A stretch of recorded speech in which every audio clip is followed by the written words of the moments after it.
Okay, buckle up. Maple Avenue has always had a certain stillness to it, even in the daytime. The kind of quiet that hums with unspoken stories. The kind that makes the leaves on the ancient oaks seem to hold their breath. But at night, at night, that stillness curdled into something else entirely. Something cold and watchful. Sarah had lived on Maple Avenue her whole life, in the same creaky Victorian her grandparents had bought generations ago. She knew every inch of the peeling paint, every groan of the floorboards, every whisper of the wind through the stained glass windows. And she knew the stories, the hushed local legends that clung to the street like the humid summer air. Tales of accidents, of disappearances, of a darkness that some said had seeped into the very foundations of the place. It started subtly. A flicker at the edge of her vision, a shadow that seemed to linger just a fraction too long. The scent of wood smoke on nights when no one had a fire lit. The feeling of being watched, even when she was alone in her locked house. Sarah tried to rationalize it, blaming stress from work, the old house playing tricks on her. But the incidents grew bolder, more insistent. One Tuesday evening, as twilight bled into night, Sarah was watering her petunias on the porch. The air was heavy, thick with the scent of honeysuckle. A low humming sound, almost imperceptible at first, began to vibrate in the air. It seemed to emanate from the very street itself. The humming intensified, a deep resonant thrumming that made her teeth ache. The porch swing beside her began to sway gently, though there was no breeze. Then she saw it. At the far end of the street, where the canopy of trees formed a tunnel of impenetrable blackness, a light flickered. Not the warm glow of a street lamp, but a cold, bluish luminescence that pulsed with an unnatural rhythm. It grew brighter, and as it did, the humming intensified, morphing into a low, guttural moan that seemed to claw its way up from the earth. Fear, cold and sharp, pierced through Sarah's denial. She stumbled backward, knocking over her watering can. The metallic clang echoed in the oppressive silence that had suddenly fallen after the moaning stopped. The blue light vanished as abruptly as it had appeared, leaving only the familiar gloom. Shaken, Sarah retreated inside, locking the door and bolting the windows. She told herself it was her imagination, a trick of the light and the oppressive heat. But she couldn't shake the feeling that something had been watching her from the darkness, something ancient and malevolent. The following nights were worse. The humming returned, sometimes faint, sometimes so loud it rattled the window panes.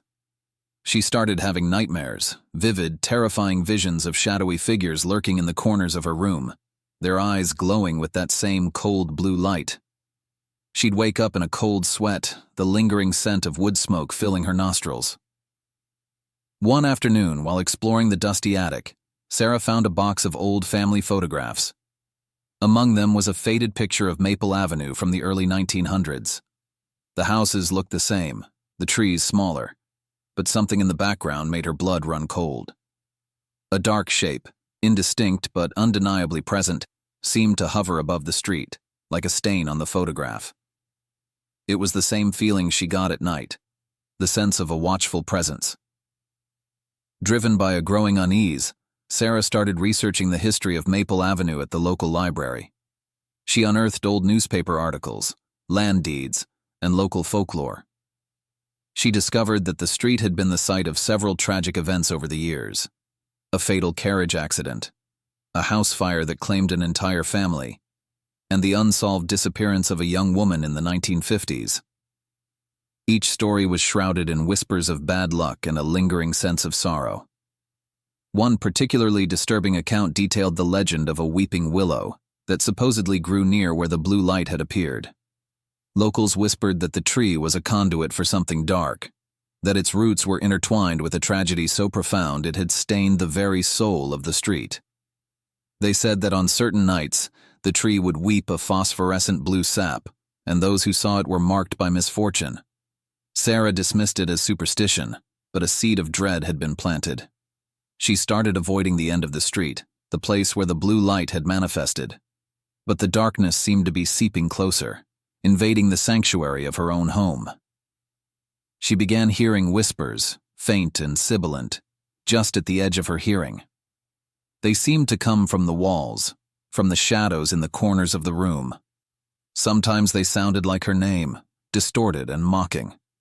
Other times they were just unintelligible murmurs that sent shivers down her spine. One night she woke to find her bedroom door slightly ajar. She was certain she had locked it before going to sleep. A cold draft snaked through the room, carrying the faint but unmistakable scent of wood smoke. Her heart pounded in her chest as she slowly reached for the lamp on her bedside table. As she flicked it on, the room flooded with light, revealing nothing out of the ordinary. But the feeling of being watched was overwhelming. Days turned into nights filled with mounting terror. Sarah was losing sleep, her nerves frayed. She saw shadows moving in her peripheral vision, heard whispers when she was alone. The line between reality and nightmare was blurring. She tried talking to her neighbors, but they just looked at her with concerned expressions, attributing her anxieties to the stress of living in an old house. Desperate, Sarah decided to confront the source of her fear. Armed with a flashlight and a heavy iron poker from the fireplace, she ventured out one moonless night towards the end of Maple Avenue. The air was heavy and still, the silence broken only by the chirping of crickets. As she walked, the humming began again, low and insistent. The closer she got to the dark canopy of trees, the colder the air became. A faint blue glow emanated from the darkness ahead. Her heart hammered in her chest, a frantic drumbeat against the oppressive silence. She reached the edge of the trees and peered into the gloom. There, in the center of a small clearing, stood an ancient, gnarled willow tree. Its branches drooped like skeletal fingers, its leaves shimmering with a faint, ethereal blue light. The humming seemed to emanate from its very core, and at the base of the tree, the ground seemed to pulse with a soft blue luminescence. As Sarah stared in horrified fascination, the blue light intensified. The humming grew louder, morphing into a chorus of whispers, no longer faint, but clear and malevolent. They spoke her name, taunting, beckoning. She felt a cold dread seep into her bones, a primal fear that told her she was in the presence of something ancient and evil. Suddenly, the ground beneath her feet began to tremble. The air crackled with an unseen energy. The shadows around the willow tree seemed to coalesce, taking on vague, human-like forms. Their eyes glowed with that same cold blue light. Sarah wanted to scream, to run, but her limbs felt like lead. She was trapped, caught in the suffocating embrace of the darkness that clung to Maple Avenue. The whispering voices grew louder, closer, swirling around her like a suffocating shroud. One of the shadowy figures detached itself from the others and glided towards her. Its form was indistinct, but she could sense a cold, malevolent intelligence in its glowing blue eyes. It reached out a shadowy hand towards her, and a wave of icy dread washed over her. Just as the shadowy hand was about to touch her, Sarah instinctively raised the iron poker and swung it with all her might. The metal connected with something solid, and a shriek of pure agony echoed through the clearing. The blue light flickered violently, and the shadowy figures recoiled. Seizing her chance, Sarah turned and fled, running blindly through the darkness, the whispers chasing after her like venomous insects. She didn't stop running until she burst back onto the familiar pavement of her own yard, collapsing onto the porch, gasping for breath. She never spoke of what she saw that night. The neighbors would have thought she had finally lost her mind. But something had changed within her. The fear was still there, a constant undercurrent in her life, but it was tempered with a newfound understanding. The darkness on Maple Avenue was real, ancient, and hungry. The humming still came sometimes, fainter now, a distant reminder. The shadows still seemed to linger a little too long. But Sarah had faced it, had struck back. And though she knew the darkness would always be there, lurking beneath the surface of the quiet street, she also knew that a part of its power over her had been broken. Maple Avenue would never be just a street again. It was a place of secrets, of shadows, and of a terror that whispered on the night wind. And Sarah, forever marked by what she had seen, would always listen for its chilling song. No one moves to Maple Avenue by choice. It's the sort of street you find when you're desperate, when you're down to your last dollar, and the world has shut its doors. That's what happened to Clara Benton and her 11-year-old daughter Sophie.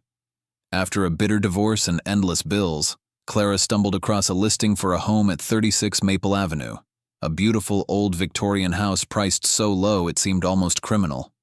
It should have been a warning. Instead, Clara packed up what little they had and moved in the following week. From the moment they crossed the threshold, Clara felt it. An invisible heaviness, like breathing through wet cloth. Sophie clung to her hand tightly, her small body shivering despite the summer heat. "Mom," she whispered, "I don't like it here." Clara forced a smile. "It's just a new house, honey.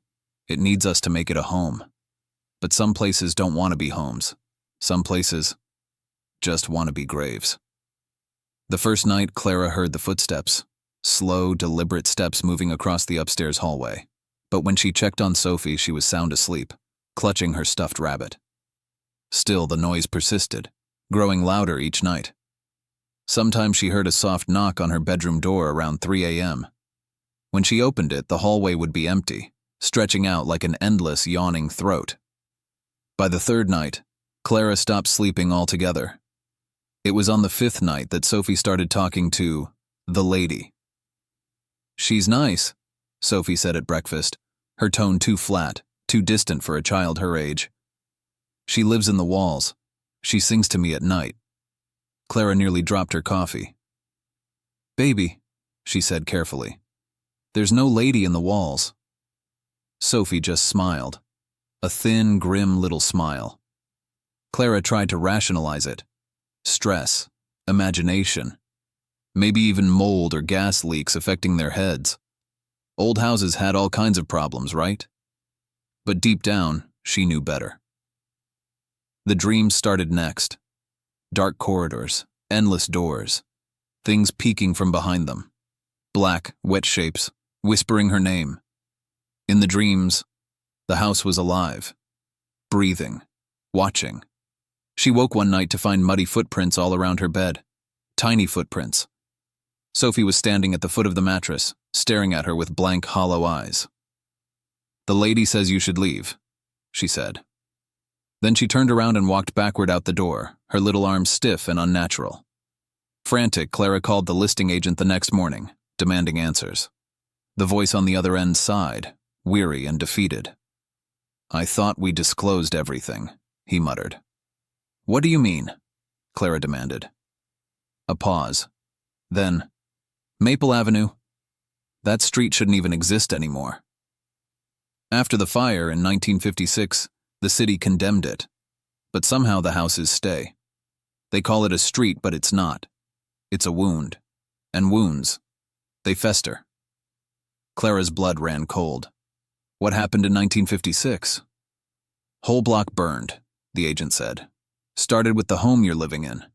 They found the woman who owned it, Margaret Willoughby, sitting in a rocking chair in the ashes, perfectly untouched, just smiling. She'd set the fire herself. Took 37 lives. And no one told me?" "We disclosed it," the man snapped. "It's in the paperwork. You signed it. You wanted the cheap price, Miss Benton. You made a pact without even realizing it." That night, the house turned against her. The doors refused to open. The windows stayed sealed shut no matter how hard she smashed them. The lights flickered and died, leaving only a dim, blood-red glow from the rotting chandelier in the foyer. Sophie was missing. Clara tore through the house, screaming her daughter's name, but the walls shifted around her, stretching out, leading her deeper into the house's black heart. Finally, she found Sophie in the basement. She was kneeling in a chalk circle, surrounded by hundreds of tiny handprints, some old, some fresh, all pressed deep into the stone walls. Standing behind her was the lady. Her hair was a tangled black mass that dragged across the ground. Her face was stitched into a permanent smile, eyes weeping black tears. Her dress was smoldering, burnt into her flesh. She opened her mouth, a gaping, jagged hole lined with broken glass instead of teeth, and spoke in a voice that wasn't meant for human ears. "You cannot leave." Clara screamed and rushed forward, scooping Sophie into her arms. But the lady only laughed, the sound sharp and wrong, like nails on bone. As Clara ran, the house twisted itself in endless, impossible loops. No matter where she turned, she found herself back in the basement. "There's no way out," the lady hissed. "You live here now. You belong to Maple Avenue." Days passed. Maybe weeks. Time no longer existed in the house. Clara and Sophie lived like rats in the walls, hiding from the lady and the other things that lurked just beyond sight. They gnawed on scraps, drank rainwater leaking through the cracked ceilings. Every time Clara thought she found an exit, a window, a door, it would dissolve into the rotting walls, as if the house was mocking her. The worst part was Sophie. She wasn't herself anymore. Her skin grew pale and translucent. Her eyes gleamed in the dark. Sometimes Clara caught her whispering to the shadows, giggling at things only she could see. Sophie belonged to the house now, and soon, Clara realized, so would she. One night, Clara woke to find herself strapped to a chair in the basement, surrounded by others, men, women, children, all in various stages of decay. Some sobbed, some stared blankly, some smiled. The lady stepped out of the darkness, her burnt dress hissing across the floor. She raised one withered hand, and the house itself seemed to lean in closer, eager, hungry. "You will feed the avenue," she crooned, and the walls closed in. In the years that followed, Maple Avenue remained. The realtors posted new listings. Fresh families moved in, desperate, broke, hopeful. And the avenue always welcomed them with open, bleeding arms. At night, if you stand at the end of the block, you can hear the music. Children laughing, women singing, men weeping, all twisted together into a melody older than the town itself. The lady watches from the windows of 36 Maple Avenue, smiling with stitched lips, forever hungry. And if you listen closely, you might hear Clara Benton's voice among the chorus, still screaming for a way out that will never come. Because no one ever truly leaves Maple Avenue.